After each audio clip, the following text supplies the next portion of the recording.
Fala aí, fãzinho, fala aí, fãzinha. Pedro Guedes, né? Voltando aqui. Bom. Cara, vou falar há muito tempo que eu não faço isso. Há muito tempo que eu não faço crítica de um filme sem ter visto um filme. Mas Pedro Guedes foi pra cabine de Turma da Mônica Laços. Maurício de Souza. Cara, faz parte da infância de todo mundo. Isso é tipo um talk show que você vai fazer comigo. Me fala aí do filme, cara. O que você achou? Olha. Do universo de Maurício de Souza. Um dos filmes mais aguardados do ano. A gente não é a Turma da Mônica. A gente é a Turma do Cebolinha. Turma da Mônica. Vai começar. Turma da Mônica, Laços. Então, você e eu, nós gravamos um vídeo recentemente sobre o Aladdin, onde eu citei a questão da dificuldade de você traduzir em live action um negócio que é de quadrinho ou de desenho animado. Sim. Aquele negócio bidimensional mesmo. Porque, e ainda mais no caso da Turma da Mônica, como você falou, é um negócio que todo mundo no Brasil, pelo menos, conhece. A Turma da Mônica é um dos maiores patrimônios da cultura brasileira. Tipo, todo mundo já leu Turma da Mônica em algum momento. Seja, por exemplo, esperando uma consulta médica, seja na escola. Não, eu fã de quadrinho, antes da Marvel e DC, eu comecei na Mônica. Exatamente, tem muita Disney, gente. Na verdade, na Disney, depois a Mônica, depois Marvel. Tem muito leitor de quadrinho aqui no Brasil que foi, inclusive, alfabetizado pela Mônica. Pelo tio Patinhas, por essa galera toda. Não, o patrimônio Maurício de Souza é absurdo. Pois é. Pra cultura, né, brasileira, né? E Turma da Mônica é um negócio muito foda. Tipo, um fenômeno dos últimos 60, 70 anos que é impagável, assim, pra cultura brasileira. Tem um bom diretor, né? Junto com a Tropicália, inclusive, né? É verdade, é verdade. E assim, a boa notícia é que esse filme conseguiu fazer jus a isso. Como você falou, um bom diretor é o Daniel Rezende, que antes de ser diretor, montador. ele é um puta montador. Ele fez, eu vou falar palavrão aqui, mesmo sendo um filme pra criança. Nesse canal pode, nesse Cultura da Ação a gente pode, tá liberado. E mesmo sendo um filme pra criança, né? Até parece que a Mônica não fala palavrão, mas enfim. Sim, tem quadrinho que ela fala, eu já li. Aparece na hashtag caveirinha e passadinha assim, fica assim. Palavrão que ela fala. O Daniel Rezende, ele tem uma carreira como montador que também é muito valiosa, porque ele montou alguns dos filmes brasileiros mais conhecidos lá fora. Eu adoro Bingo. Eu também adoro Bingo. Eu choro vendo Bingo, lembra muito meu pai. Mas antes disso, ele montou Cidade de Deus, montou Tropa de Elite, montou Árvore da Vida do Terrence Malick, montou um monte de filme. E aí depois ele estreou na direção com o Bingo, que é uma cinebiografia do Bozo, que não podia citar o nome do Bozo, mas mesmo assim ela tá muito fiel. E como você falou, é um grande filme. É um filme que poderia ir pro Oscar. Você falou que chora vendo o filme porque te lembra, remete à infância. Esse é um filme que eu acho que faz bem em retratar a década de 80, porque não cai na caricatura, ele é um filme visualmente arrojado, embora... Não é John Hughes. Embora eu ache esse filme meio hollywoodiano demais, mas apesar disso eu gosto muito. Vladimir Brista destruindo naquele filme de uma maneira avassaladora, é um grande filme. E esse filme da Mônica, eu acho que o Daniel Rezende ele conseguiu trazer as marcas dele, pessoais dele, pro projeto, e ao mesmo tempo não deixar de lado aquelas convenções da Mônica que a gente sempre conhece dos quadrinhos. Então assim, ele sabe que a Turma da Mônica é um negócio muito importante pro Brasil, e existem momentos que ele sabe que são icônicos. É um negócio meio Vingadores Ultimato, Irmãos Russo filmando alguns momentos icônicos. Tem que ter os momentos icônicos. O Sansão, o Coelho... Exatamente, e o modo de falar do Cebolinha, e a sujeira do Cascão. A primeira cena da Mônica no filme... Rapidinho, qual é a sinopse? A sinopse do filme... Pois é. O filme é Eu adoro o Pedro Guedes, porque ele é muito técnico. Ele começa técnico, mas vamos fazer primeiro o feijão com arroz. Como é que é a história? É que sinopse geralmente eu cito em texto, mas enfim. Esse filme, ele é inspirado numa história em quadrinhos chamada Turma da Mônica Laços, que é do Vitor e do Luca Fage. Eles dois, essa história Laços, ela faz parte de uma coleção chamada Graphic MSP, que são histórias do universo do Maurício de Souza, recontadas ou contadas originalmente para um público mais adulto, não adulto, mas mais adolescente, uma coisa mais madura, mais eles construíram essa linha pra galera mais adulta. E tem a história do Jeremias. Fizeram a linha Teen também, mas é outra linha. As crianças, mas com uma linha mais adulta. E tem história da Mônica, do Cebolinha, tem história do astronauta, tem história do Jeremias. Eu acho que tem uma história do Papa Capim, não tenho certeza agora se tem. Tem Capitão Feio? Eu acho que tem. Eu adoro o Capitão Feio. Eu adoro. Eu vou no cinema só pra ver o Capitão Feio. E a história desse filme é basicamente o seguinte: o Floquinho, que é o cachorro do Cebolinha, se perde e a turma da Mônica, ou do Cebolinha, dependendo da interpretação, resolve sair pra encontrar ele por aí. No mundo realista de hoje, isso seria meio que impossível com celular e essas coisas e tal. Mas isso é uma coisa que eu gosto no filme. Ele não é realista, e como eu falei, ele tem essas convenções da Mônica. Quando a Mônica aparece pela primeira vez, o Daniel Rezende, ele filma sabendo que é um momento icônico. Então, ele filma com uma câmera lenta, com uma contraluz, com uma música mais bonitinha e tal. E aí o momento que ela pega o Sansão e come o cu do Cebolinha do Cascão, porra, é um momento icônico. Ela sai girando e rodopiando e tal. Então, esse filme, ele tem aquelas tradições que a gente conhece. Ele é um filme, em termos de direção de arte e figurinos, ele é um filme muito colorido. As casas... o trailer já mostra. Você lembra... Ele mostra uma paleta de cor bem colorida, bem interessante. Sabe, ele é uma vibe meio Fantástica Fábrica de Chocolate, o original, que é tudo bem expressivo, bem saltado. As casas, assim, meio Edward Mãos de Tesoura também. Uma casa é verde, outra casa é rosa, outra casa é azul, outra casa é vermelha, outra casa é amarela. Ele é bem... Expressionismo alemão, um pouquinho de Tim Burton?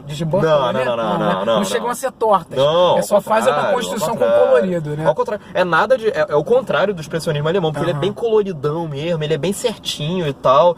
Ele é uma vibe mais Fantástica Fábrica de Chocolate original. Ele é bem coloridão e tal. A Mônica tem aqueles dentes, o Cebolinha tem o cabelinho. E conseguiram retratar isso legal dentro de uma construção de maquiagem, cara, até pro Cascão, olha, porque eles são mais complicados, o cabelo. Então, de início eu tive tem algumas coisas nesse filme que demoraram a me comprar. Por exemplo, o Cebolinha, o modo de falar dele, que ele troca o R pelo L, no filme, no início eu tava achando estranho. Porque o Cebolinha, nesse filme, ele não tem aquele tom de voz que a gente se acostumou a ver nos desenhos. Que ele fala com aquele tom... Eu não vou imitar o Cebolinha, mas foda-se. Mas ele é uma criança... Ele é uma criança... Ele é uma criança que fala normal, só que apenas trocando o R pelo L. É como se eu começasse a falar assim, que nem ele, do nada. É um negócio meio esquisito de primeira. Mas não fica com cara de desenho animado, né? Não fica, mas de primeiro eu achei meio estranho. Mas depois eu me convenci. As piadas com a Magali, chega uma hora que fica meio repetitivo, mas vai lá, funciona bem. E como eu falei, ele tem tudo isso. Cara, o Floquinho, ele é verde de verdade. ele tingiram um cachorro de verde, cara. E a mãe do Cebolinha se chama Dona Cebola. E a Mônica Iose fala isso com seriedade. Palmas pra Mônica Iose nesse sentido, de levar a sério esse tipo de material. Sabe, tem um momento que a Mônica, ela abre o guarda-roupa dela e a gente vê todas as roupas iguais. Aquele mesmo vestido vermelho, só que repetido 500 vezes. É o clássico personagem de quadrinho, que tá sempre com a mesma roupa, da mesma cor. Que é um negócio caricato, cartunesco, mas que funciona. E o que eu gosto no filme é que mesmo assim ele se leva a sério. Porque o Daniel Rezende e a fotografia, elas investem num tom, numa paleta que é bem bucólica. As cores, elas têm um filtro que é bem quente. Ele tem um tom meio nostálgico. Como se fosse um material bucólico, bem... emocional, tanto pros personagens... Eu acho que dá um tom de pele de sépia, mas com muito colorido ao redor. Exatamente, ele tem uma vibe de memória afetiva, é um filme carregado de afeto, e também tem muito disso na dinâmica dos personagens. Você compra que eles são amigos. Você tem a Mônica, ela se magoa em certo momento quando o Cebolinha fala um negócio ofensivo pra ela, e a gente sente que existe uma química amorosa entre eles dois, que ele é como se fosse uma crush mesmo de infância, que o Cebolinha despista sacaneando ela de vez em quando. E as crianças estão bem. É difícil dirigir criança, mas elas estão bem. Não tem nenhuma muito conhecida. Eu tava vendo o elenco aqui, eu acho que colocaram uma galera nova, houve um teste de elenco. Pô, aqui faz a Mônica, Julia Bennett. A Julia Bennett, Bennett, pô, ela faz um trabalho muito bom, cara. E as crianças todas, elas estão com as personalidades bem defendidas. A Mônica, ela se impõe, mas ela também tem os sentimentos dela. O Cebolinha tem o ego que ele não consegue baixar. A Magali come pra caramba, e ela é meio ingênua também. O Cascão, ele é bem leal ao Cebolinha, então as personalidades estão bem defendidas e elas se cruzam. E é interessante, o roteiro desse filme é bem amarradinho no sentido de dar um arco para os personagens. Por exemplo, eu não vou dar spoiler, mas o Cascão tem uma hora que ele tem que enfrentar o medo de água dele, a Mônica tem que enfrentar o medo de dar o Cebolinha na mão, o Sansão na mão dos outros. A Magali tem uma hora que ela precisa conter a gula, a fome dela, e o Cebolinha chega uma hora que ele tem que descer do salto, sabe? Então, o filme dá uns arcos maneiros. coisa que um pequeno problema que eu tive com o filme, eu até comentei isso no vídeo que eu gravei, não sei se vai estar linkado em algum lugar, não sei, mas enfim, vocês procuram Breno aí. coloca aqui embaixo. Eu acho que o filme ele tem um pequeno problema de protagonismo, porque o nome do filme é Turma da Mônica, mas o protagonismo do filme pertence claramente ao Cebolinha.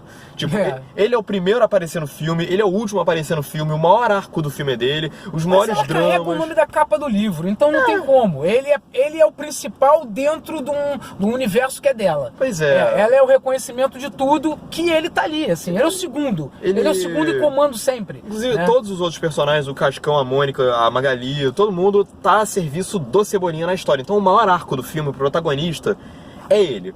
Mas apesar disso, cara, eu acho que é um filme que conseguiu algumas proezas que eu achava muito difíceis. Transportar um negócio que é muito cartunesco e muito marcante do Maurício de Souza nos quadrinhos pro cinema, em carne e osso, live action e fazer funcionar. É difícil. Mas esse filme faz funcionar. Eu gostei, eu acho que... Eu espero... Ainda mais com que são personagens que são estilizados. É Exato. diferente de você trabalhar um personagem, um herói, né? Sim, que é sim. só uma pessoa normal com uma roupa. É. Ali não, ali você tem um cabeção, você tem um modo de falar, um modo de se portar, que é muito cartoon infantil. Agora, Aquele pé dos personagens... Eu vou te fazer essa pergunta, Pedro Gás. O filme, ele agrada tanto ao adulto quanto à criança, ou ele é um filme mais pra garotada, ou ele traz esse saudosismo? Cara, tipo assim, o que a gente precisa saber, o pai vai tranquilo, vai ficar lá, não quero ver, é adulto e criança ou ele é mais infantil? Você quer saber se ele é tipo um filme da Xuxa? Não, não é. É. Isso eu posso garantir que não é. Eu acho que sim, cara. Eu não costumo fazer muito... Pega pros dois públicos tranquilamente, né? Eu não costumo fazer muito esse pensamento porque eu costumo levar mais a crítica pra análise e menos pro guia de consumo. Mas eu acho que sim, cara. Mas é necessário, porque isso eu vai vender pra acho... vocês. Porque eu acredito que a criança que tá se habituando à Turma da Mônica agora, porque chegou ao mundo mais recentemente, vai curtir pra caramba, mas o adulto também vai gostar porque ele é um filme artisticamente, visualmente, esteticamente, narrativamente, dramaticamente bem resolvido, e eu acho que pela memória afetiva que todos nós temos inevitavelmente pela Mônica, esse filme pega muito. Ele como cinema, ele é bom cinema, sabe? Ele tem, em termos de gênero, tem umas horas que ele me pareceu quase um Conta Comigo brasileiro, sabia? Legal, excelente obra. Tem uma... Stephen King, né? Exato.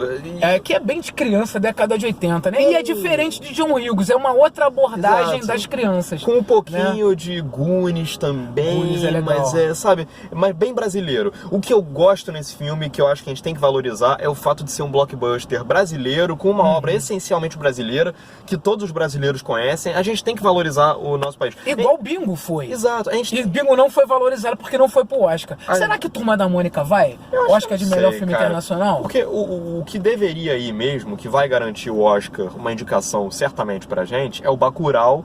Só que o problema é que o Kleber já foi sabotado uma vez com Aquários, por questões do golpe e tal. Então eu acho que... não sei se vão escolher o Bacurau dessa vez, talvez escolham Mônica mesmo. Não sei. Pois é. Eu acho que é um negócio bem brasileiro e representa bem, realmente. É isso, galera. Turma da Mônica Laços. Tá nos cinemas. Sim, tá nos cinemas. Espero que faça sucesso. Vai numa sala legal pra assistir. Tem uma música boa, tem uma música bacana. Tem uma música bacana. Tem um número musical nesse filme. Um interlúdio. Não é um número musical, mas é um interlúdio musical que me lembrou um pouquinho aquele do Boas Maneiras, você lembra? Que marca a primeira metade do filme pra segunda, que tem um interlúdio musical e é bem emocional, bem dramatiquinho e tal. Tem um parecido nesse filme que eu achei bem legal, curti bastante, cara. Bacana. Turma da Mônica Laços, querendo conversar com a gente sobre Maurício de Souza, o Cascão, Magali, Capitão Feio. Eu gosto do Capitão Feio, cara. Nós temos o nosso Stan Lee. Nós temos o Stan Lee. O Brasil tem o nosso Stan Lee. É verdade. Ó, vertente do cinema, Pedro Guedes, canal Pedro Guedes, Cultura da Ação, Após cinema, depois do cinema, você pode procurar aí também. Tem esse também. É o blog que eu falo. É o blog. Que eu tanto cito aqui. É isso. Beijão pra vocês. Falou. Tchau, tchau.